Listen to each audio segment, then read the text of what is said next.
观众朋友，大家好，欢迎收看天津卫视大型情感节目《爱情保卫战》。先来认识一下我们聊艺团的5位老师。Hello， 大家好，我是青年作家文静儿。希望我们每个人都自尊、自立、自爱，只来一次的人间，我们要尽兴哦。大家好，我是演员吕云峰。希望我们都可以在爱情里面潇洒人生，活出自我，敢爱敢恨。大家好，我是严品红。没有完美的爱情，只有彼此的尊重、包容和责任。大家好，我是律师李淑凡。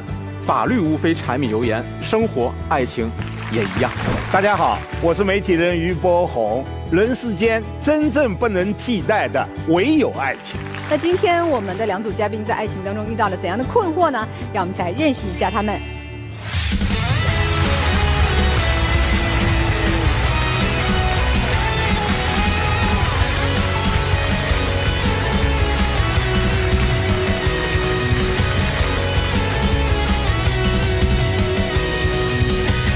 首先要疗愈的是本期第一对情感嘉宾温先生，50岁，来自黑龙江；物业主管王女士，52岁，来自辽宁待业。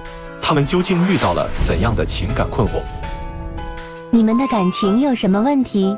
问题大了，他薄情寡义，他落魄的时候满眼都是我，他现在有经济来源了，然后就想把我给甩了。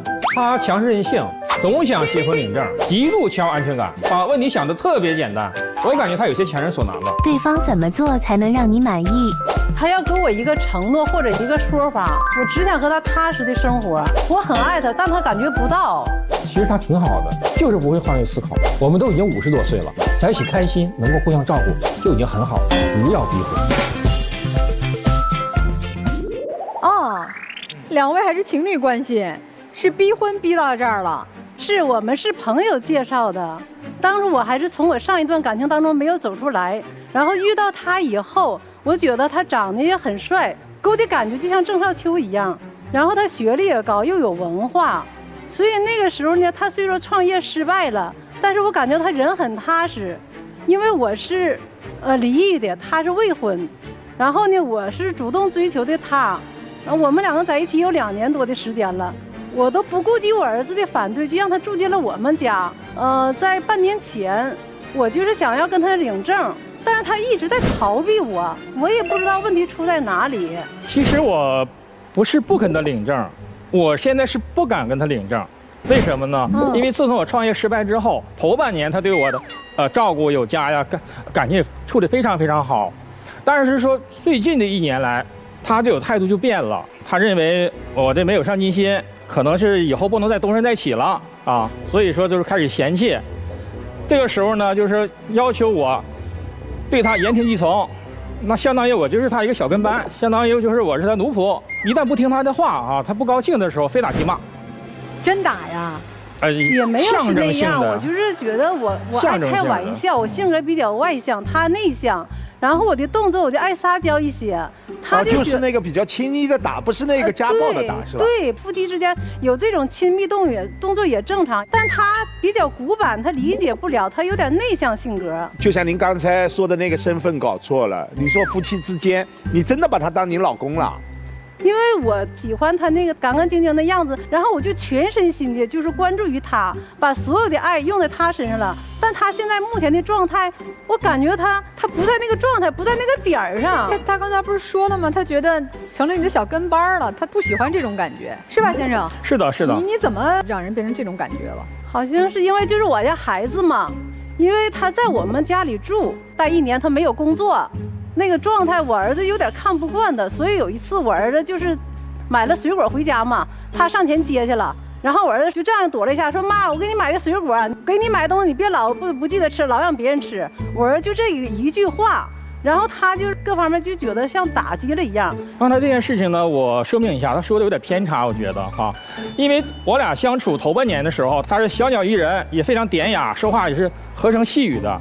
开始的贤妻良母类型，变成现在的河东狮吼。因为开始头半年他对我态度好，那么他家人、他的儿子也对我态度也非常好，包括他前夫来看儿子的时候，对我态度也挺好的。所以说问题出在他身上，他儿子是非常好的一个孩子，他一看他母亲那么不尊重我，把我当小跟儿，把我当奴隶了，那他也开始欺负我，所以这个家就没法待了。更过分的是，前段时间他儿子把锁给换了，那天正好赶上我加班，然后他倒好，给我打个电话说今天儿子来了，接我来，我到儿子家住2天去。我说行，当时我在单位给下属开会，正忙着呢。我说行，一会儿再说吧，等我回家给你打电话。结果回家一看，门还是那个门，房子还是那个房子，锁换了。那个锁就是原来那种老锁不好用，儿子就想给我换一个新锁，方便一些。他把他们家的锁换了，没有告诉我。然后呢，我这个事他确实给我打电话了，我洗澡的时候我没听见。后来我也打电话杠了，我说那个锁的事啊，我就忘跟你讲了。孩子换完事儿呢，我说你该回来吧，我马上回去就接你回来。你可别说了，我在门外站了3个小时，我给他打了3个小时的电话，打了20多个电话，把邻居都打出来了。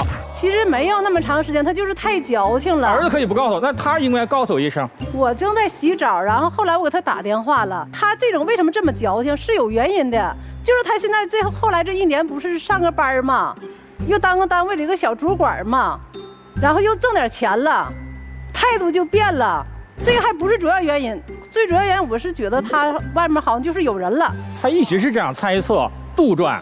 不是你发现什么蛛丝马迹了？证据。有一天我问他干啥呢，他说我加班，但是呢他在饭店跟一个女的吃饭，是被我朋友看见了，他就拍了他一个后背影的照片，跟一个女的吃饭。我一看那衣服我就知道那衣服是我买的，那就是他。然后我就马上打车过去了，我到那就咵进屋就把桌子拍了。完了那女同事当时也被我的场面吓到了啊，叫了我一声嫂子就跑了。但是我就怎么感觉他那种行为就不正常？我说同事为什么不坐在对面呢？你为什么你俩这么靠着坐？你觉得关系是那种情况吗？2个人吃饭还坐在一起，就是不是对面对坐，而是2个人坐在一起。对呀，如果他俩对面坐是女同志，我能理解。我解释一下，我们坐在一起的时候不是吃饭，而是在看手机。他是给我看一些资源。为什么约在饭店呢？是他来约我的。不，这个女士到底是谁呀？是同事？这个女士确实是我的前女友。我后来我要确实是我的前女友。哦，是前女友。哎呀，那你早说嘛。那我来解释一下这个事儿哈。这个事情呢，就是我大概是在2个月之前，我去参加一个互联网会议，一个偶遇，碰到我这个前女友了。偶遇之后呢，我一问她也成家了，她也是结婚生子了，所以说我这边呢也有那个女朋友了，所以我俩不可能有其他的事情。但是我的前女友和我是同行业的，以前她是我的助理，然后她是被我一手带出来的。那现在我呢是跨行业了，以前我是做电子商务的，所以说现在我这个女朋友她是做成行业的翘楚了，她手头有很多资源。那现在她天天比我领证，你知道为啥现在不跟她领证吗？因为我现在我和她的贫富差距太大了，就因为这一点她瞧不起我。然后我现在想自己赶紧多赚点钱，我哪怕买个10平米的房子，你想领证可以到我家去，然后办一个轰烈的婚礼，证领了到我家去住，我绝对不再住你家了，我也不会吃你的软饭，因为我从小受到的教育就是什么呢？作为一个男人的话，首先要顶天立地，不能靠女人。但你软饭已经吃了，不要去喊口号了。没有，我是每月给他钱的，给伙食费的。就是后来因为我儿子送水果那次嘛，或者是那个就是反正就是用我锁头嘛，他就找了个借口就搬到许社住去了。然后搬许社住了，后来我说那你看你要出去了，你这个家也太不负责任了。作为一个男人呢，他说我有什么不负责任的？我也不白吃你白喝呢。那什么，我不在家住，我正常给你交伙食费。确实，他每个月给我交了2000块钱。就是一住进来就交2000块钱1个月。不是，后来挣了工资以后是给的嘛。上了班以后才给的。他那个生意失败落魄的时候是没有交钱的。没有。另外，这位先生，你刚才说和前女友见面是为了他有很多的资源，哎，你可以得到他的资源，对吧？但你现在做的是物业管理啊。他做的是电子商务啊，因为我是985大学毕业，我的老本行就是计算机专业毕业的，我的老本行就是搞电子商务，而且我的前女友她是我一手带大的，是在前公司，她是我的助理以前。其实多打听一句啊，你这又是985毕业的，又当年做的不错，那咋就50岁都没结过婚？这一点呢，就是我经过2次的恋爱吧，都是一些机缘巧合。第一次呢，就是我的女朋友和我俩都已经要领证了，但是因为当时年轻啊，都大学刚毕业，也都是没有钱。但我这女友呢，她不在乎，也不挑我，然后她父亲也看中我了，这不也挺好吗？她母亲呢说，只要你俩同意就同意。我以为这事都成了，结果她家有5个孩子，她有4个姐姐，其中尤其她大姐，她非常有实力，当时在哈尔滨开公司，所以她家所有的事情都是大姐去做主，所以她父母已经在我的第一任女友这已经说不上话了，所以她大姐说了，我给你找一个。第二段呢就是比较简单了，第二段我这个女友她非常优秀，她是一家那个外企的高管。但是我俩都是工作狂类型的，啊，他是属于涉密单位，他1年能放个将近是2个月的年假，那我这边呢比较忙，一年最多放1个月年假。当时我是在珠三角那边发展，所以这样一年我俩最多能见2次面，有的时候一年只能见1次面。这样聚少成多呢，就有第三者追求他，一顿狂追猛追，他也就答应了。后来我一看这个事情，也就算了，就放弃了。就是你这次吃饭这女友。是的，对，就得吃饭这个女友。听起来啊，您找的这个女性都是特优秀的。是的，包括你找的这位女朋友，啊，可能在你落魄的时候，她也是优秀的。你刚才也说她经济条件比你好很多，是吧？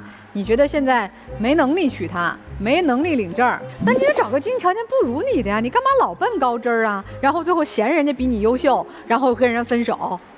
这个可能是老师您可能不了解，这个3任女友都是追我的。行，那我问你女朋友啊，哎，你说说你还对她付出过什么吧？你不是老说自己全身心的爱她吗？我感觉吧，你看她学历比我高，这点我承认。但是呢，我感觉她为人处事各方面，她就像个小男孩，她不成熟。她朋友在外面欺负她了，做那些事情，我就觉得不对呀，没有人情味啊，我去帮她。不，啥事儿？别说那我来说过这个事情哈。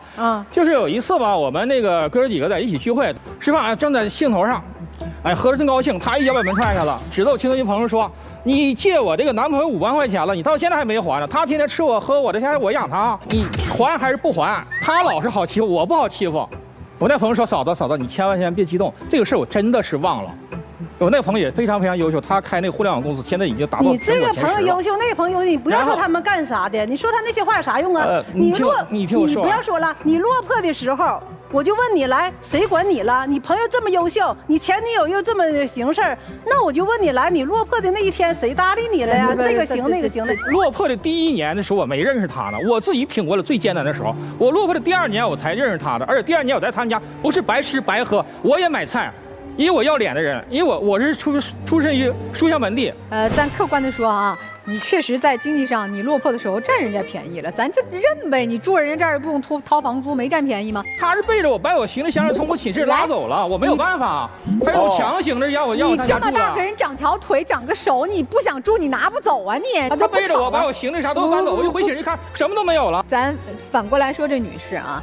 你不能因为人家在落魄的时候，你给了人一些温暖和帮助，你就能站在他一帮朋友面前颐指气使的把人家所有的朋友都得罪了，这也是你做的不对。你说一个50岁当年考上985，得是当地多么优秀的一个孩子，这么自尊心强的一个人，他又落魄过，你老拿这个软肋戳他，你老戳他那个最难受的地儿，他能跟你过吗？要我也搬走了，大姐受不了。还有更加过分的是，他总是认为他为我好，就像咱们小时候咱妈喊咱们吃饭似的哈，孩子回来吃饭，不管我饿不饿，世界上有一种饿叫你妈认为你饿了，他就感觉是我妈那种感觉，什么都为我好，他感觉他给我买衣服，哎我就得穿，他感觉他那个给我买东西，我穿就是舒适，他让我做什么我必须做什么。就一个很简单的例子哈，他给我买衣服从来不问我，然后呢你还必须得穿。从里到外你必须得穿，而且我俩一起出席一些公共场合的时候，我要不听他的，不穿他衣服，他都不带我去。咱抛去这些啊，咱也稍微温和一点说一说，回顾一下，哪怕你们今天分手了，咱还是有一段情谊在的嘛哈。你这女朋友没有对你好的时候吗？让你觉得舒心的时候吗？我感觉她非常优秀，你看她穿着呀，长相非常漂亮，你能力非常强。我确实是她帮我重拾了那种在奋斗的那种信心，确实是这样的。那他还有什么让你觉得，就是除了他总说这些事儿哈，或者让你下不来台没面子，还有什么让你觉得不太能接受的，或者说目前不适合领证的原因吗？那说出来我怕刺激到他。那最后啊，他是在我离开他家前的1个月吧，那也是我下决心离开。为什么？他找了一个男舞伴，他有一天他突然跟我说：“哎呀，你看我现在胖了，你看我很多衣服我穿不了了。”那我说行，那你就去报个班吧。完他说：“哎呀，班都报好了。”又是先斩后奏，是他什么事情都做完了再跟我说。报了一个什么拉丁舞班，我说报就报吧。结果我发现不对劲儿了，每天到饭点的时候到点就走。以前呢把家收拾特别干净，自从有了男舞伴之后，家也不管了，不闻不问。有的时候跳到半夜10点多钟，有一次打电话不接我怕他出事，我到现场一看，整个广场就剩他俩了，伴舞的人、配乐人都走了，他俩还在那腻歪，还在那跳呢。我们那是报的一个班，他是有点嫉妒人，那个确实那舞蹈老师长得身材各方面帅一点。哦，那个是老师是吧？对，我报的是一个班，是一个老师，老师又不是教我一个学生，而且他说那个时间点我们是上课的时间点，他就那脚丫子。那不是上课的时间点，早已下课，所有学员都走了，那老师一直单独教他。老师要选拔出来比赛嘛，第2天，然后就觉得我比较合适，就觉得我可以去比赛，所以就给我加了个班。他赶上了，他就非得要这么说话，非得要扭曲这个事情。不是，那咱换位思考，如果是你的女朋友、你的爱人的话，也总是跟异性这么去接触，而且一跳到晚上10点多钟还不联系你，打电话不接，你怎么去想呢？先生，我回答您这个问题啊，巧了，我也是双一流毕业，换位思考这4个字说的特别好。如果是我也不太能够接受我的另一半比较晚了跟一个异性跳舞，换位思考啊，那么我的另一半能不能接受我以一个加班的理由发现我跟一个异性在一起吃饭？这就叫50步笑100步，半斤8两，就这样吧。这事儿先放在这儿啊，谁不舒服谁知道，谁做的不妥谁心里也有数啊。我感觉他现在说这些话和1年前他对我的态度现在是转变，那肯定是转变了。他现在嫌弃我是一个2婚一样啊，是吗？就是我穿衣服，就细节到我穿衣服他都能去管去。你说我和你前夫还有来往吗？我前夫几乎没有来往。现在他还给他前夫钱花呢，大概是在我离开他家的1个月左右吧。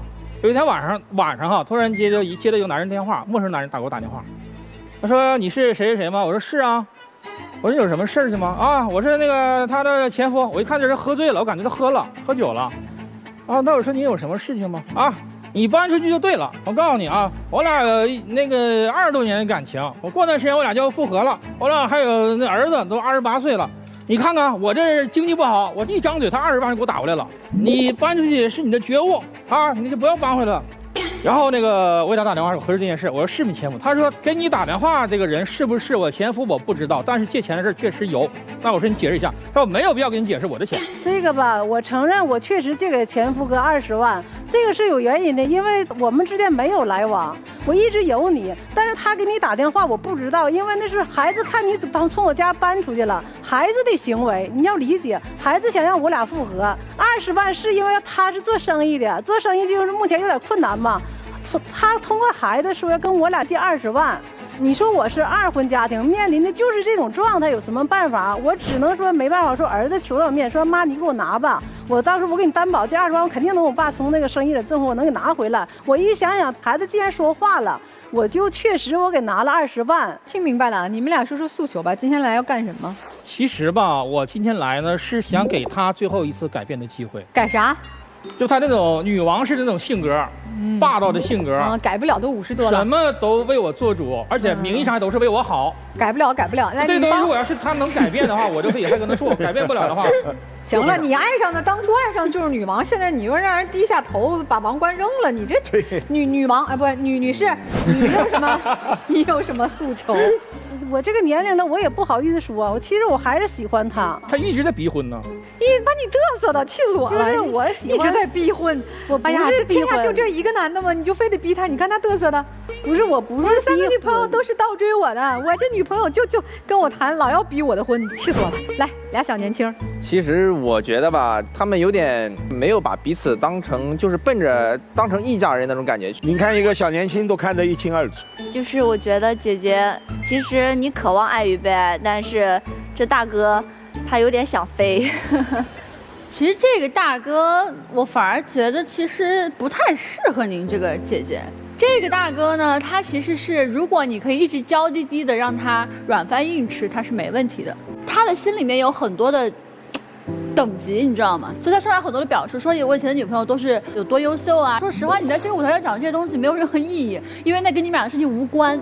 姐姐，你有没有想过，这是他吸引你的一种方式啊？其实他一直在给你抛橄榄枝，是你有点钝感力太强了。你想跟他在一起，其实很好说，你就跟他说你哪怕你骗骗他，你哄哄他，你说哎呀我之前可能有什么做得不好的地方，以后我改一改呗，立刻你俩就能和好。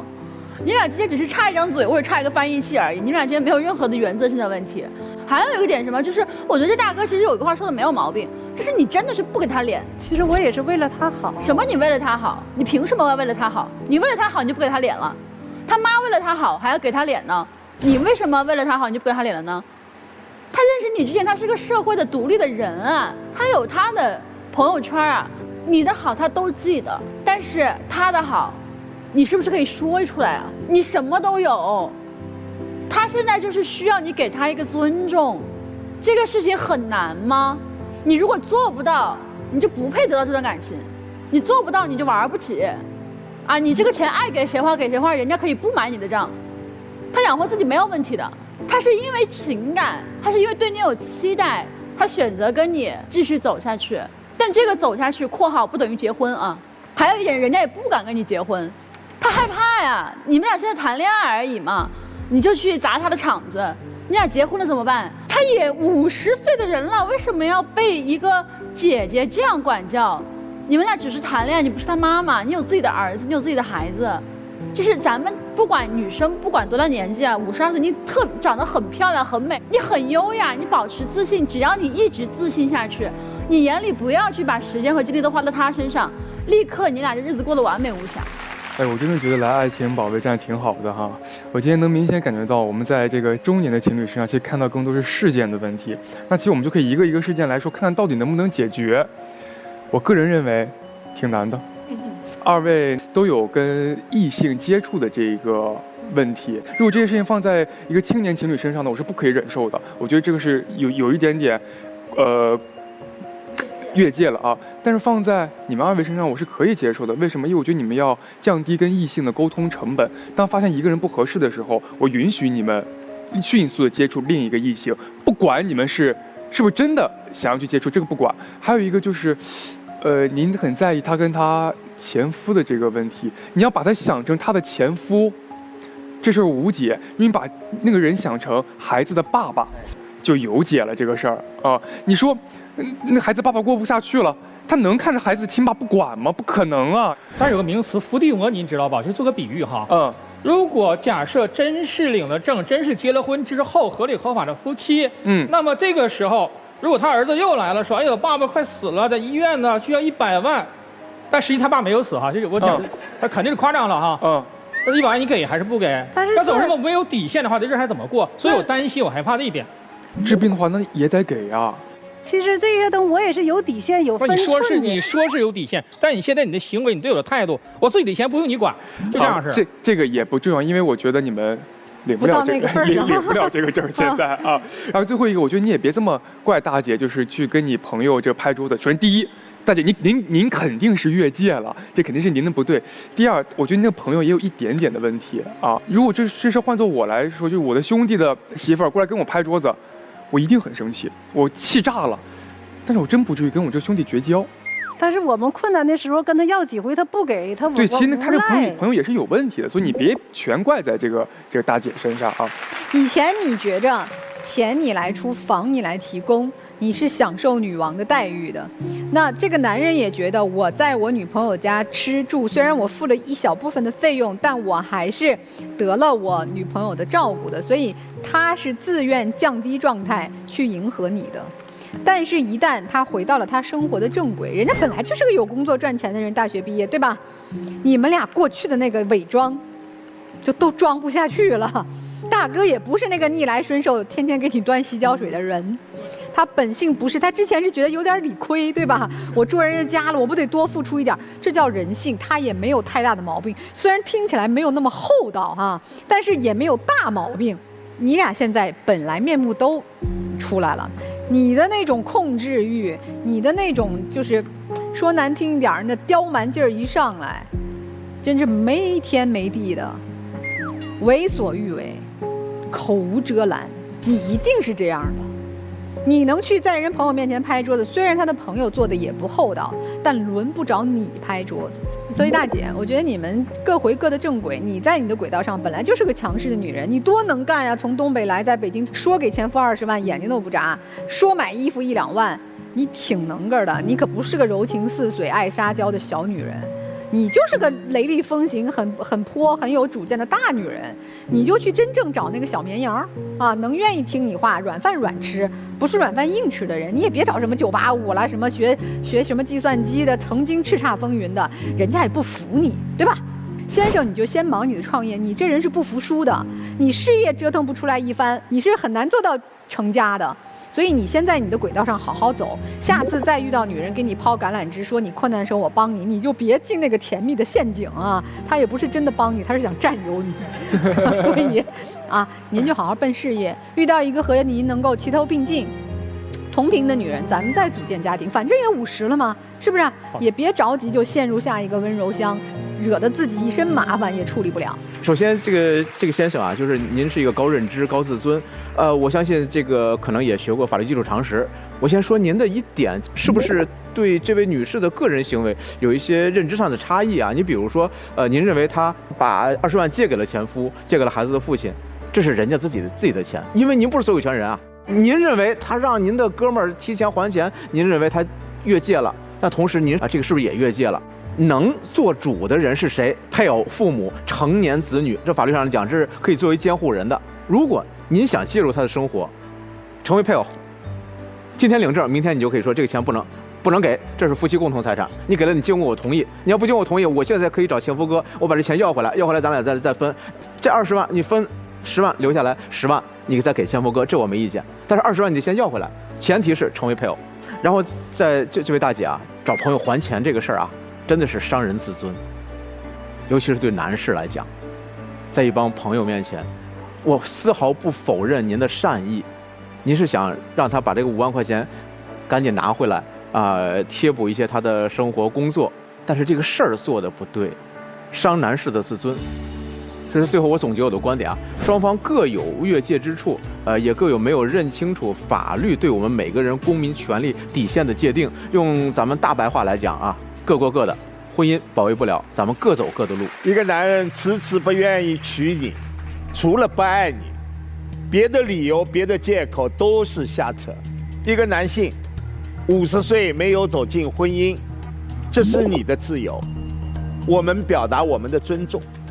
但是我想说的是，这个男人绝对不会为了你而去放弃自己现有的自由。确实，就像你说的，他长得是你喜欢的那种模样，另外他的学历又高，还有你曾经帮助过他，就强迫的去要这样的一份爱，这也是不妥当的。因为爱是没有条件的，男生他乐于的是什么？就是被女性追，所以他津津乐道，自己的3段感情都是女追男，他现在等待着下一个女追男。在这一段感情当中，不要把自己扮演成一个受害者。我和你同居，是因为我的行李被你抢走了，真是您把我拖进了你们家，咋好意思说？如果真的他把门锁住了，你可以报警，侵占行为嘛？对呀。另外，您长着双腿可以跑啊，去买菜的时候跑啊，不要怪他把你的行李抢走，也不要去找他这个不是那个不是。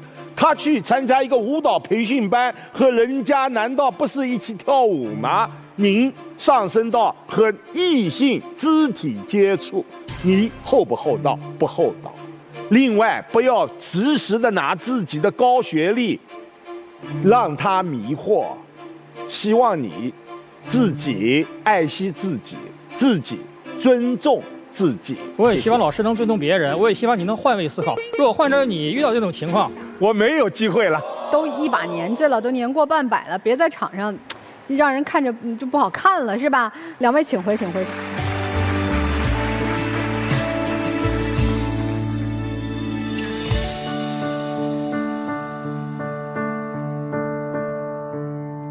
本期第2对情感嘉宾小伟，29岁，来自安徽；待业小静，26岁，来自安徽，教师。那么他们又遇到了怎样的情感困惑？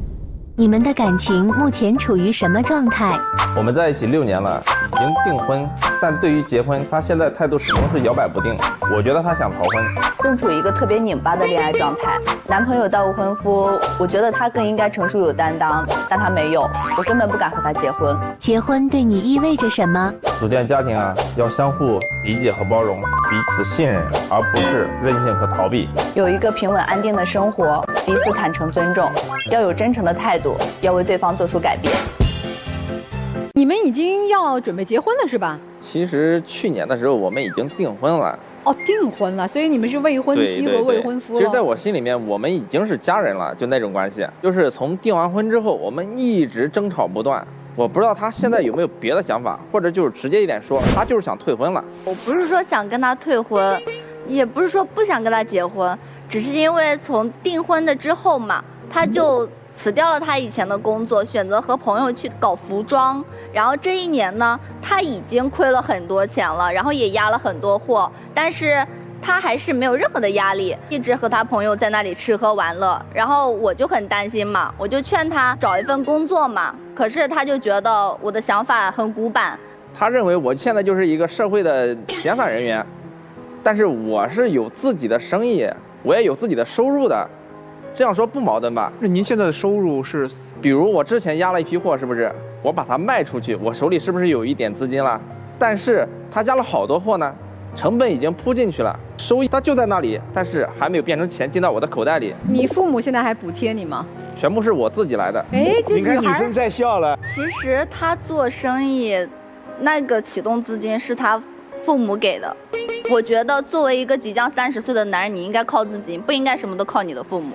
所以这点上你也不满意是吧？我非常不满意。我不这么认为，因为当初我爸妈给我那笔钱的时候，我们签了协议的，回头我要连本带利还给他们的。所以在我这里，我只是得到了家里的支持，但不是无条件的支持。父母给了你多少钱？20万。偿还期是什么时候？2年。现在多长时间了？现在有5个月左右吧。行，这个反正做生意嘛，也没太赚怎么钱啊，女方也不太满意。但是，如果说他真的只是赔了，我没有意见的，对不对？我们可以一起努力。可是，在他吃喝玩乐的同时呢，我有看到他给那些女主播刷礼物，一刷就刷大几千。我跟他说了，我很讨厌这种行为。他就说他改进嘛。可是后来呢，我又看到他手机上有一个小号，那小号就跟那些美女在那里聊天，我就很失望。我觉得2个人在一起就应该是真诚的。如果有一天你不爱我了，或者说你觉得我们2个人在一起没有意思了，那你就跟我说嘛，对不对？各自安好好了，你干嘛在这里耽误时间？停。首先，各位老师，我先承认这个事儿啊，您听我解释，就是我的生意是服装类的、电商类的，跟直播带货是有关系的，而且主要是靠直播带货，所以不可避免的，因为本身也在亏损嘛，所以我在尽可能的想把这个事儿给它盘活下去。完了之后，我也在努力，就是跟不同的主播聊天，然后了解不同的主持风格，看看能不能走出当前的困境，让它顺利起来。大哥，985，你这职场上混这么多年，你觉得他是谈生意，还是跟女孩在聊天刷礼物？我觉得他是个借口吧，他应该对那女孩有一定的好感吧，还是？兄弟，方便问一下，就是您给这个刷礼物这个女主播多少粉丝啊？几万粉丝吧。那我有1124万粉丝，我也做过直播带货。如果咱哥俩去网上认识了，是，你会给我这个老头子刷嘉年华吗？不会的。你看还是吗？不会给你，因为您是男的呀。可是我是女装呀，是不是？您会带货女装吗？是不是？可他的粉丝都是女性啊。对呀，我的粉丝哪怕10%。对啊，还有这个巨大的群体哦。另外，女生的消费观就是你穿起来好看，我才会买，是不是？如果您以这个理由，我认为您的生意必败无疑，因为您都不知道这个背后是个团队在运作，就女主播只是出面而已啊。行，这事儿放在这儿，他承不承认是他的事儿，还有什么问题呀？然后我发现了这些嘛，我也没有说要退婚，我就想着出国再换个环境，让我自己考虑一下。好事儿。但是我又在想，也许再给他一次机会试一试呢。我就想着去给他搞了一个面试。因为我不上班嘛，所以我的在家的时间比较多。他就是看我不顺眼，老挑我毛病。他在学校里面是个老师，他管着很多学生，回家也想管着我。他不经我的同意，把我的简历投到了他朋友的公司里面，然后我就接到了一个面试电话，我很莫名其妙，我刚开始以为诈骗电话呢，但是回家他跟我说问我面试结果怎么样，我才知道是他帮我投的简历，然后我也收敛脾气，我也去了，但是意料之中，面试过程不太顺利。我不太明白他的想法是什么。在我眼里，我觉得他就是在家里的米虫。如果我跟你结婚了，那你的生意的话，如果真的有了很大的一个下降，那我的工资肯定支撑不起我们的家庭啊。我也不想他向他爸爸妈妈去伸手要那个东西嘛，对吧？我不明白他为什么会瞧不起朝9晚5的工作。他现在不仅想自己管着我，还要我爸妈一起来管着我。他怎么管你了？就是下班回去偶尔会打2把游戏，然后听听音乐、看看电影之类的。他还限制我时间，还说那些东西什么价值观不太好，不要去看了。玩游戏就是在浪费生命，这应该是一个老师对学生说的话，而不是对于他的未婚夫来说这句话的。他就是在骗我和他爸妈，因为他和我都在一起了嘛，他的爸爸妈妈在外地做生意，那他呢就在家里没人管他了呀，他就撒开花的玩。然后他爸妈就想着，哎，你在家你帮我看看他的儿子嘛。那我如果不是有一天我看到他手机的那些出去玩乐的一些账单，我可能都不知道他在背着我们就是偷偷的出去玩，那我就非常失望。然后我其实也有跟我父母说，我父母也觉得他很不成熟，30岁了现在碌碌无为。我还没到30岁呢，他就是想让我去工作，就是知道我每天早上起来干嘛去了，下班了应该回到家里。我觉得也不全是吧。如果你说我每个月有一份相对稳定的收入交给这个小家，他可能也不会逼你非要上朝9晚5的班，你看不会非要逼你说你不能打游戏，你无所事事又不赚钱，你又浪费时间去玩，他一个人民教师当然看不惯了。还有就是我觉得他不够爱我，因为在之前5周年纪念日的时候，他并不是很重视。我精心打扮了一下午，我穿了高跟鞋，穿了小裙子，就很漂亮的样子出现他的面前。可是他就是一个小夹拖，一个 polo 衫，然后他带我去的是那种露天的大排档，臭熏熏的，而且那个天气很热，然后我就很难接受。我觉得我的这个状态和他带我去的那个大排档一点都格格不入，情商太低了，根本就不够爱我。这个事情我得好好说一下啊。那天其实我们提前沟通好了，我问他我们晚上吃啥，他说想吃海鲜了，然后我就挑地方了。我问他你想去哪儿吃，他不说话，说你看着办吧。其实之前也过过好多纪念日，都没啥事儿，我不知道他为什么这次反应这么大。那我朋友周年纪念日都是这样的呀，高级餐厅，然后拍照打卡。而且啊，我自从接触生意之后啊，我想用钱买到实在的东西，不想为那些华而不实的环境什么买单。啊，好，那你接触了生意之后赚到钱了吗？有亏有赚，也有赚的时候，我也没少花钱。行吧，来，双方父母现在对你们的这个关系怎么认知的？他们还赞成你们在一起吗？我父母不太赞成了，但是我们俩在一起很久了，我有一点不舍得，我有着想着让他去改变。可是他根本就不听，我觉得我也是个在家里面的小公主，可是我跟他在一起之后特别累。那你就没有在你未来的这个丈母娘面前好好表现表现？他没有，他根本就不尊重我父母。就是我们经常会在一起吃饭嘛，可是呢，他是怎么做呢？自己点自己喜欢吃的东西，也没有问，哎，那个阿姨您吃什么呀？他就没说，他就自己点了，点好了就，哎，服务员给你，然后呢，人家就上餐了。我父母在想，可能他还小，无所谓，对不对？可是餐都上来了，他呢自己在那里哐哐哐的那个吃。我的天哪，你不觉得这样非常的没有礼貌吗？我先回答一下老师的问题啊，就是我爸妈对于我们两个的关系啊，就是全是鸡毛蒜皮的屁事儿，就不涉及到原则问题。两个人你吵也好闹也好，他们听都不想听这些东西了。你们两个已经订婚了，下一步考虑结婚的事了。房子是我爸妈好多年前就买好了，也重新装修了，然后车子是他们给的首付。但是一切的一切，您笃定的是父母都会帮你的吧？我有这个底气，但是我不会去用那份底气嘛。你父母肯定同意你们在一起啊，人家人民教师是吧？对对。他父母不太同意啊，觉得你不稳定，然后呢又不太通人情世故，对吧？这个姑娘是不是家里还有兄弟姐妹啊？我有一个弟弟，我弟弟他还在中考，我弟小孩嘛，他想玩，但他呢也想玩。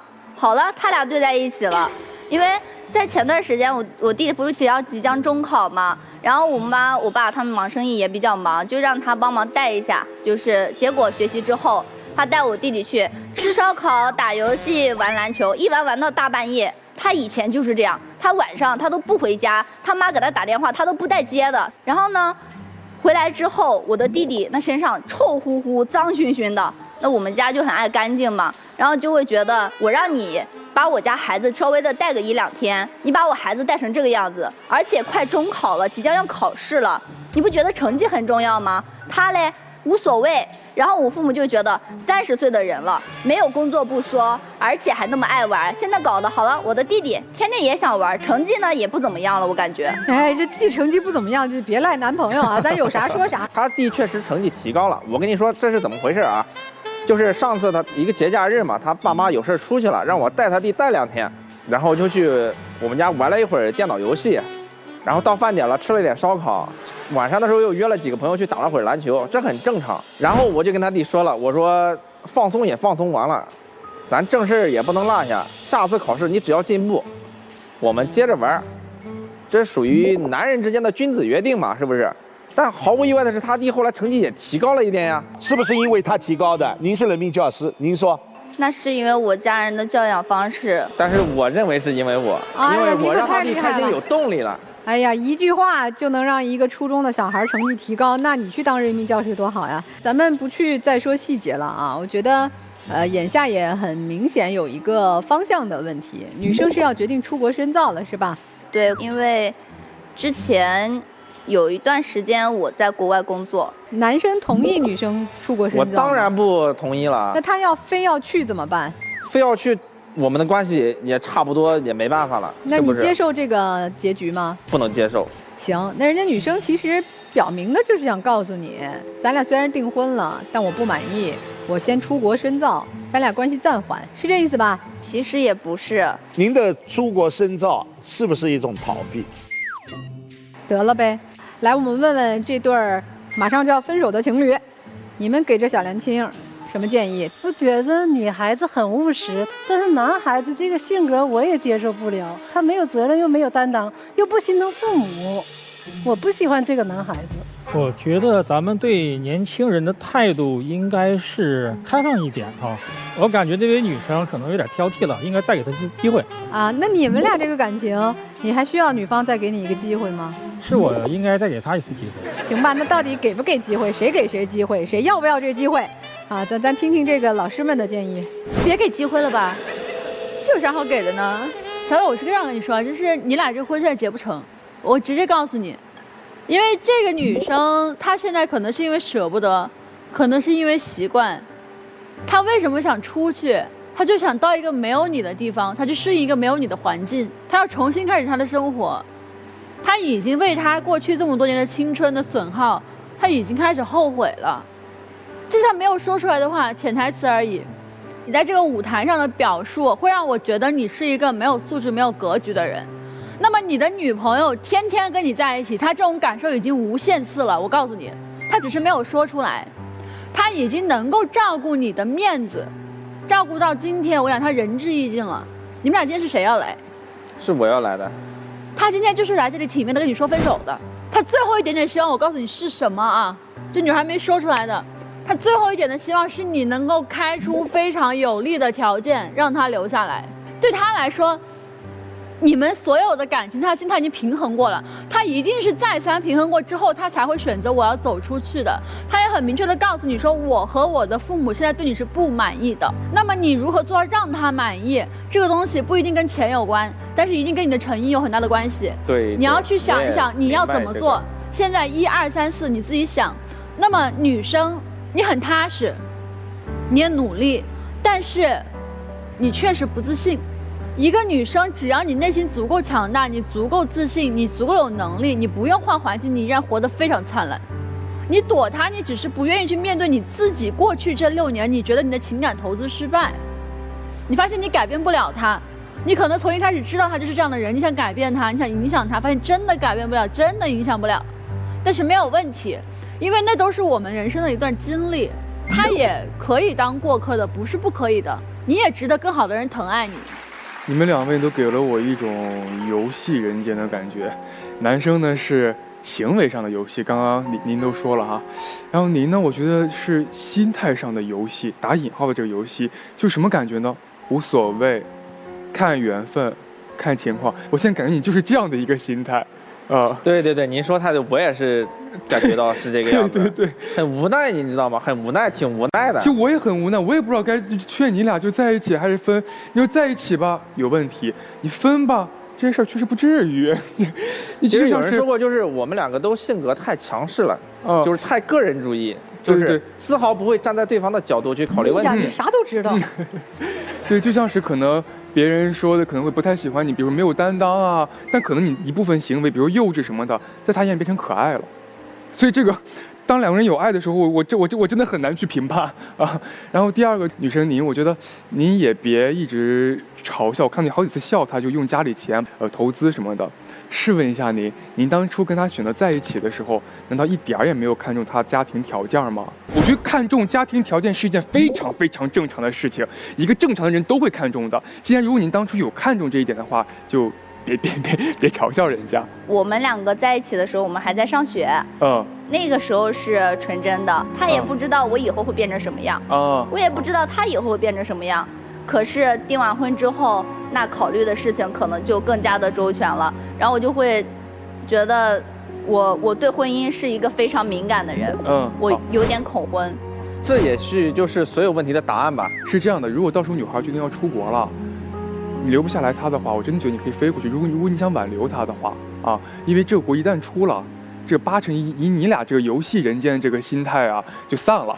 你的男朋友其实没有变，从你认识他的时候，他就是这样，一副比较随性，比较这个轻松，可能乐乐呵呵、玩玩闹闹，他就是这么一个人，他从头到尾都没有变。他管这叫纨绔子弟。哎，不管什么，你从认识他那一天他就这样，你当初喜欢他就是纯粹简单，没压力，在一起，对吧？很愉快。去年订了婚之后，你变了，不是他变了。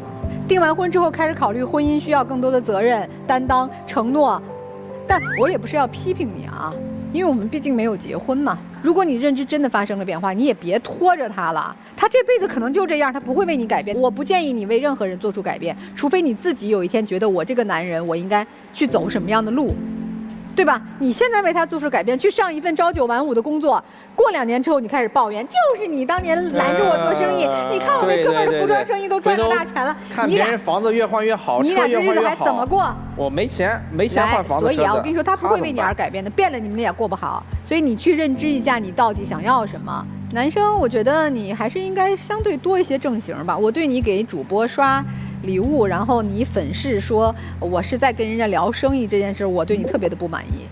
至少你70%以上是瞎聊天儿，是不是？是的，是的。那你干嘛那么虚伪的？我觉得年轻人喜欢看主播刷个礼物，我没有太大的意见啊。但是女朋友有意见，你就做的不对。所以你现在的状态也不适合进入婚姻，你根本不愿意为对方，就你的配偶，不管是他还是你未来的谁啊，你现在就不愿意为对方去做出调整。那2个人在一起不是一个人，如果2个人都不调整，各按各的喜好，各按各的生活方式去走这个路的话，就走不到一块儿。2个人永远不可能成为一个人。所以我建议啊，你们真的是，如果女孩能出国，我觉得是最好的选择，用出国，用异地去让你们的这个剩余的感情再做一个稍微长的延展啊，也许就延展着没了，也许呢在这个分离的过程当中，彼此调整了认知，或者直面了内心，发现彼此还有需求，说不定还又能走到一块儿。所以他出国你一定要全力支持，这是你最后的机会。我是劝和的。然后我再问姑娘一个问题，你们2位现在是经济一个混同状态呢，还是各花各的呀？各花各的。各花各的。你看，这更加印证了我的观点。首先，2位这个都是能做到经济独立。你别管男孩子这个经济独立是靠自己赚的，还是家里边的支撑，对吧？反正没有互相花对方的钱。如果到了那一步，反而矛盾会更深。第2点啊，就是姑娘，其实啊，如果你想出国的话，那很简单，你早走了。也就是你想给自己一个机会，所以说，这是我能看到从您这边还是想维系这样一个关系的一个最基础的前提。然后我们再说男孩子这边，婚姻也好，爱情也好，感情也好，是你们2个人共同经营。你不能说你认为鸡毛蒜皮，你最好你能够达成一致，让你的未婚妻也认为这是一个鸡毛蒜皮，这个事情不就迎刃而解了吗？其实我是有一点大男子主义的，这我承认。对呀，所以说人家不认为这是鸡毛蒜皮，人家认为这是一个相对比较大的问题，是需要什么？需要咱们男人，需要你来做工作，或者做一些退让。女生，你的未婚妻已经做出决定了，现在还愿意给你一个机会，来到了咱们的爱宝的现场，那你做一个选择，能不能做一个退步，做一个让步？所以说我个人观点，一会儿你们在门里边慎重的考虑。任何人都不要勉强自己，尤其不要委屈自己，走进自己并不看好的婚姻。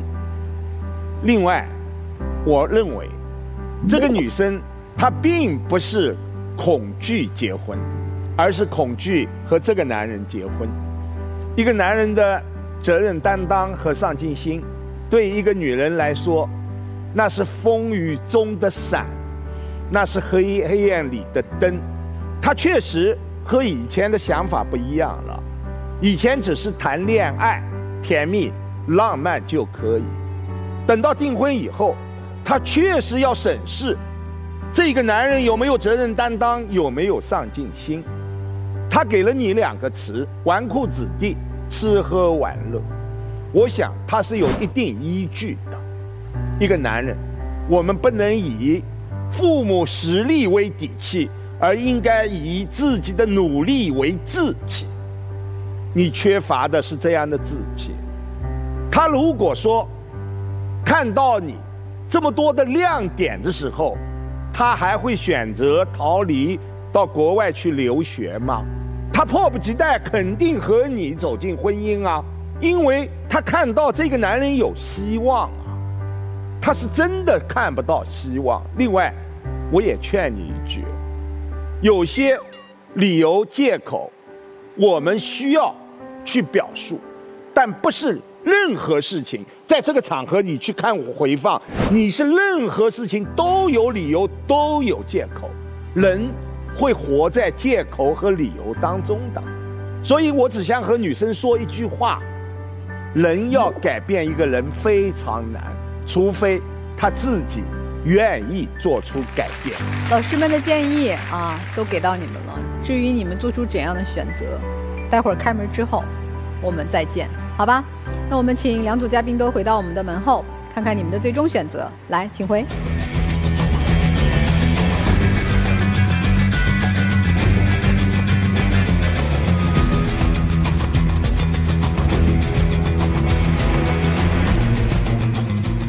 如果您有情感方面的法律问题啊，也可以在私信和我们进行联系。那我们将会请律师在我们的节目当中为您做出解答。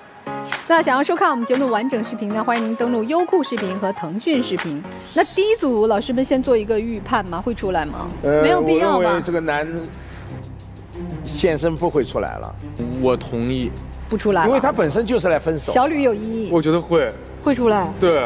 会出来吗？太像我。你觉得是谁拉谁出来啊？对，我被现实所影响了。哦，文老师也觉得不会出来，没有必要吧？我怎么和小吕老师有一样的感觉？就很莫名其妙的一个直觉。看他们自己的选择，当然我们希望他们别出来了啊，各自找适合自己的最好了。来，请开门。在不在？没有，没有。好事，没有。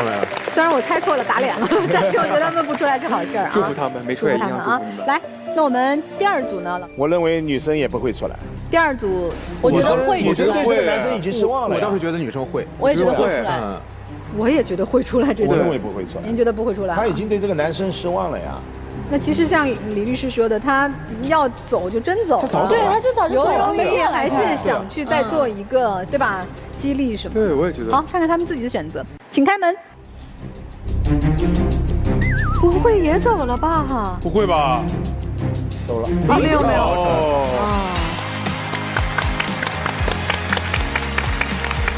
你笑眯眯的出来了，女生就爱笑，从头笑到尾。那说说你们出来是为啥呀？决定以后这路怎么走？男生有承诺吗？来说说。其实我们之间的问题好多都来自于误解。咱别说那么大，说点务实的，不再去解释，往回。就是我以后会把我做的每一件事跟他汇报清楚，让他垂帘听政，知道我每天在干什么。女生说说，你这出来是为何呀？这国还出不出了？看情况吧，他要是还是那样玩着，我就走。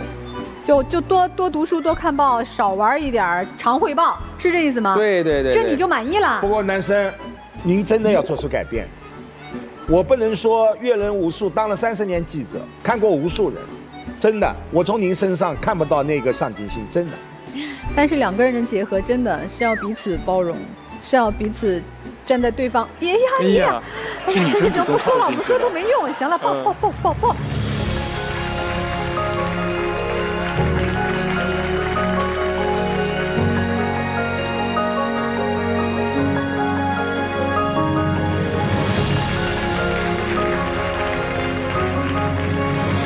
你们自己的选择啊，自己的人生自己做主，但是有一点点嘱咐，还是要站在对方的角度去思考未来我们婚姻家庭生活的路程，还是都需要进行调整的，好吧？那希望早日听到你们的喜讯喽。好的，好吧，再见啦。好，再见，拜拜。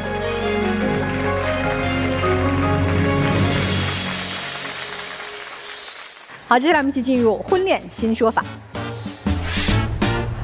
微博网友小太阳提问：和女友交往1年多，女友经常以过节过生日等理由找他索要红包，他多次转给女友520、1314元红包。如今2人分手，他想问之前赚的这些红包还能要回来吗？好，我们说520、1314，我爱你，一生一世。你看，这是男女情侣双方在恋爱期间有明确情感意向的赠与。那根据我们国家民法典的相关规定赠与一旦赠出去，一旦人家收到了以后，就已经成立。对不起，再往回要是不可能的了。但是你也别着急，也别灰心，因为你提到了一个细节，女朋友往往会以主动找您要的方式。那么如果这种方式，女朋友会有一些理由，比如说我明天过生日，刚好房租又到期了，手头有点紧，可不可以给我转一个1314？如果有这样的记录，那意味着女朋友以这样的一个理由对您进行了一个民间借贷，这是借款。像这种情况下是可以要回来的。当然，最后还是提醒大家恋爱期间嘛，双方卿卿我我，甜甜蜜蜜，但是一定要注意，不要有大额的财产往来，避免将来分手的时候搞得互相都不体面。好了，感谢您今天收看我们的爱情保卫战，也感谢我们的老师们，我们下次节目再会。